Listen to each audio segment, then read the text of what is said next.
কদিন থেকেই তো বাইরে খুব বৃষ্টি হচ্ছে, আর এই বৃষ্টির মধ্যে আসলে খালি মুখে বসে থাকতে কারোরই ভালো লাগে না।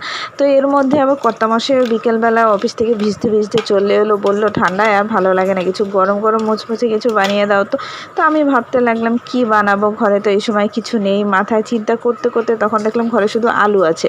তো যেই ভাবলাম আলুগুলোকে কেটে সুন্দর করে ছোট ছোট টুকরো করে সিদ্ধ দিয়ে নিলাম, যাতে তাড়াতাড়ি সিদ্ধ হয়ে যায়, হাতে তো বেশি সময় নেই। তো সিদ্ধ করার পরে তারপরে এর মধ্যে একটু হলুদের গুঁড়া, মরিচের গুঁড়া, একটু লবণ আর একটু গোলমরিচ দিয়ে ভালো মতো আলুগুলোকে চটকে নিলাম। চটকে নেওয়ার পরে এরপর এর মধ্যে একটু কর্নফ্লাওয়ার দিয়ে এই যে রুটির মতো করে বেলে নিচ্ছি।